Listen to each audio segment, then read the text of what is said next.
বাংলাদেশের অর্থনীতির ভেতরে যেন একসাথে তিনটি বড় বার্তা ভেসে উঠছে: রান্নাঘরের বাজার, জ্বালানির সরবরাহ এবং আন্তর্জাতিক কূটনীতির হিসাব। একদিকে বাণিজ্যমন্ত্রী কণ্ঠে ঘোষণা দিচ্ছেন ভোজ্যতেলের দাম এক ফোঁটাও বাড়বে না। অন্যদিকে হঠাৎ করেই খবর আসছে ভারত থেকে আজই ঢুকছে 5,000 মেট্রিক টন ডিজেল। একই সময়ে অর্থমন্ত্রী জানাচ্ছেন চীনসহ কয়েকটি দেশের কাছে জ্বালানি সহায়তা চাওয়া হয়েছে। এই তিনটি খবর একসাথে দেখলে বোঝা যায় পর্দার আড়ালে চলছে অর্থনীতি সামাল দেওয়ার এক জটিল ও নাটকীয় সমীকরণ।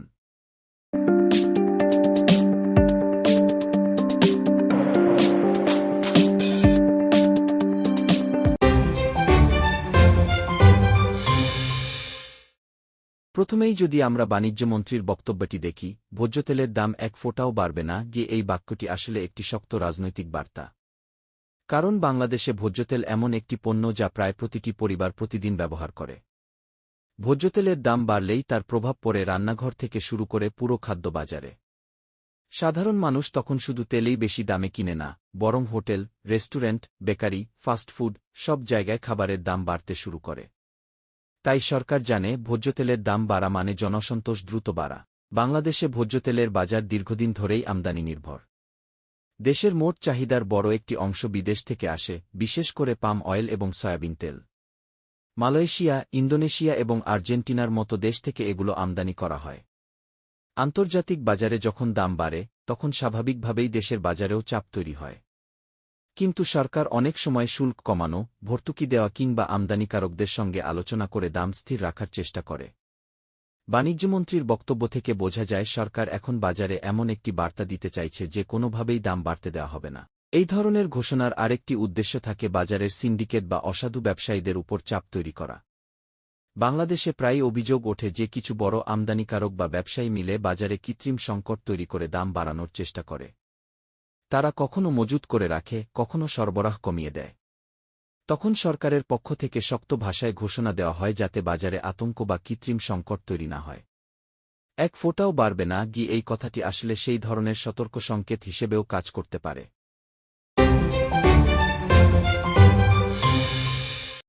এখন যদি আমরা দ্বিতীয় সংবাদটি দেখি, ভারত থেকে 5,000 মেট্রিক টন ডিজেল আজই বাংলাদেশে আসছে, তাহলে এখানে অর্থনৈতিক ও কৌশলগত দুই ধরনের দিক রয়েছে। ডিজেল বাংলাদেশের জ্বালানি ব্যবস্থার একটি অত্যন্ত গুরুত্বপূর্ণ উপাদান। কৃষি, পরিবহন, শিল্প সব ক্ষেত্রেই ডিজেল ব্যবহার হয়। বিশেষ করে সেচের মৌসুমে ডিজেলের চাহিদা অনেক বেড়ে যায়। যদি ডিজেলের সরবরাহ কমে যায় বা দাম হঠাৎ বেড়ে যায়, তাহলে তার প্রভাব পড়ে কৃষি উৎপাদন, পরিবহন ভাড়া এবং শেষ পর্যন্ত পণ্যের দামের উপর। ভারত থেকে ডিজেল আসার বিষয়টি মূলত দুই দেশের জ্বালানি সহযোগিতার অংশ। গত কয়েক বছরে বাংলাদেশ এবং ভারতের মধ্যে জ্বালানি সহযোগিতা অনেক বেড়েছে। বিশেষ করে ভারত-বাংলাদেশ ফ্রেন্ডশিপ পাইপলাইন চালু হওয়ার পর ভারত থেকে ডিজেল সরবরাহ আরও সহজ হয়েছে। আগে সমুদ্রপথে বা জাহাজে করে জ্বালানি আনতে সময় এবং খরচ বেশি লাগত, কিন্তু পাইপলাইনের মাধ্যমে সরবরাহ দ্রুত করা সম্ভব হয়েছে।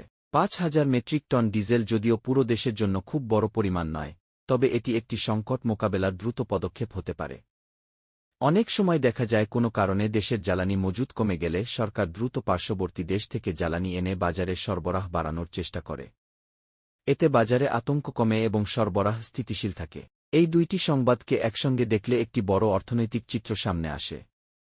একদিকে সরকার খাদ্যপণ্যের বাজার স্থির রাখতে চাইছে, অন্যদিকে জ্বালানি সরবরাহ নিশ্চিত করার চেষ্টা করছে।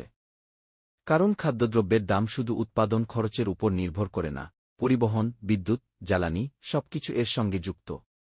যদি ডিজেলের দাম বা সংকট তৈরি হয়, তাহলে ট্রাক ভাড়া বাড়বে, পণ্য পরিবহন ব্যয় বাড়বে এবং শেষ পর্যন্ত বাজারের সব পণ্যের দাম বাড়তে শুরু করবে। বাংলাদেশে বর্তমানে মূল্যস্ফীতি একটি বড় অর্থনৈতিক চ্যালেঞ্জ। গত কয়েক বছরে খাদ্যপণ্যের দাম অনেক বেড়েছে এবং সাধারণ মানুষের ক্রয়ক্ষমতার উপর চাপ পড়েছে। সরকার তাই এখন বাজারে এমন বার্তা দিতে চায় যে প্রয়োজনীয় পণ্যের দাম নিয়ন্ত্রণে রাখতে তারা সক্রিয়ভাবে কাজ করছে। ভোজ্যতেলের দাম না বাড়ানোর ঘোষণা এবং দ্রুত ডিজেল আমদানি, এই দুইটি পদক্ষেপ সেই বড় কৌশলের অংশ হিসেবেও দেখা যেতে পারে। এখানে আরেকটি গুরুত্বপূর্ণ বিষয় হচ্ছে আঞ্চলিক অর্থনৈতিক সম্পর্ক। ভারত বাংলাদেশের অন্যতম বড় বাণিজ্য অংশীদার। জ্বালানি সহযোগিতা দুই দেশের সম্পর্ককে আরও ঘনিষ্ঠ করেছে। ডিজেল সরবরাহ শুধু অর্থনৈতিক বিষয় নয়, এটি কৌশলগত আস্থার বিষয়ও। যখন একটি দেশ অন্য দেশের জ্বালানি চাহিদা পূরণে দ্রুত সহায়তা করে, তখন সেই সম্পর্ক দীর্ঘমেয়াদে আরও শক্ত হয়। তবে বাস্তব প্রশ্ন হচ্ছে, এই ঘোষণাগুলো কতটা কার্যকর হবে? কারণ বাংলাদেশের বাজারে শুধু ঘোষণা দিলেই সব সময় দাম স্থির থাকে না। অনেক সময় আন্তর্জাতিক বাজারের চাপ, ডলার সংকট বা সরবরাহ সমস্যার কারণে দাম বেড়ে যায়। তখন সরকারকে কঠিন সিদ্ধান্ত নিতে হয়, হয় ভর্তুকি বাড়াতে হয়, না হলে শুল্ক কমাতে হয়। ভোজ্যতেলের ক্ষেত্রে সবচেয়ে বড় চ্যালেঞ্জ হচ্ছে বাংলাদেশ নিজে খুব বেশি উৎপাদন করতে পারে না। তাই আন্তর্জাতিক বাজারের উপর নির্ভরতা সব সময় থাকবে। যদি বিশ্ববাজারে পাম অয়েল বা সয়াবিন তেলের দাম হঠাৎ বেড়ে যায়, তখন দেশীয় বাজারে সেই চাপ পড়া স্বাভাবিক। কিন্তু সরকার যদি আমদানি প্রক্রিয়া সহজ করে এবং পর্যাপ্ত মজুত রাখে, তাহলে দাম স্থিতিশীল রাখা সম্ভব। ডিজেলের ক্ষেত্রেও একই ধরনের বাস্তবতা রয়েছে। বাংলাদেশ নিজস্ব গ্যাস ও বিদ্যুৎ উৎপাদনে কিছুটা সক্ষম হলেও পরিশোধিত জ্বালানির বড় অংশই আমদানি করতে হয়। তাই ভারতসহ অন্যান্য দেশ থেকে জ্বালানি সহযোগিতা বাংলাদেশের জ্বালানি নিরাপত্তার জন্য গুরুত্বপূর্ণ হয়ে উঠেছে।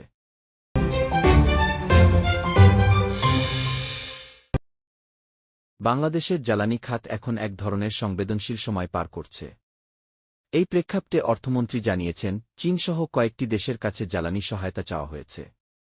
এই বক্তব্য শুধু একটি অর্থনৈতিক ঘোষণা নয়, বরং এটি দেশের জ্বালানি নিরাপত্তা, কূটনীতি এবং ভবিষ্যৎ অর্থনৈতিক কৌশলের গুরুত্বপূর্ণ ইঙ্গিত দেয়। কারণ জ্বালানি এখন শুধু বিদ্যুৎ উৎপাদনের বিষয় নয়, এটি শিল্প, কৃষি, পরিবহন এবং সামগ্রিক অর্থনীতির চালিকাশক্তি। বাংলাদেশে বিদ্যুৎ ও জ্বালানির চাহিদা গত এক দশকে দ্রুত বেড়েছে। শিল্পকারখানা বৃদ্ধি, নগরায়ন এবং অবকাঠামো উন্নয়নের কারণে জ্বালানির ওপর নির্ভরতা অনেক বেশি হয়েছে।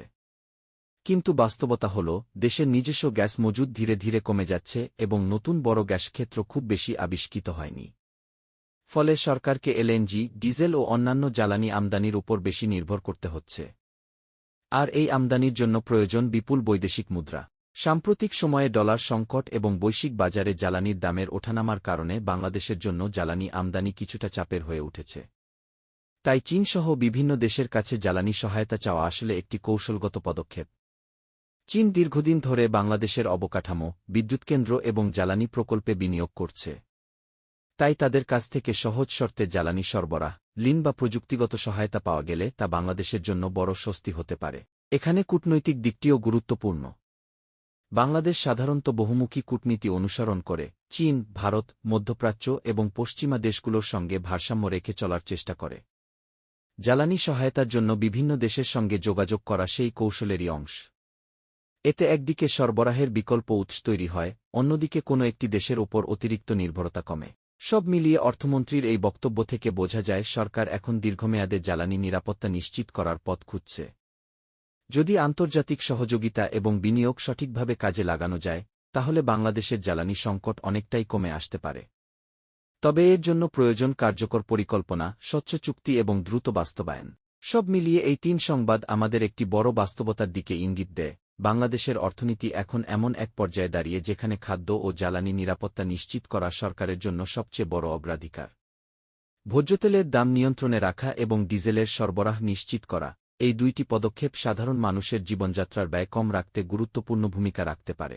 শেষ পর্যন্ত বলা যায়, সরকারের এই ঘোষণাগুলো শুধু বাজার নিয়ন্ত্রণের চেষ্টা নয়, বরং একটি বড় অর্থনৈতিক বার্তা। যে কোনো পরিস্থিতিতেই নিত্য প্রয়োজনীয় পণ্যের সরবরাহ ও দাম স্থিতিশীল রাখতে সরকার সক্রিয় থাকবে। এখন দেখার বিষয়, বাস্তব বাজারে এই বার্তাগুলো কতটা কার্যকর হয় এবং সাধারণ মানুষ তার কতটা সুফল পায়।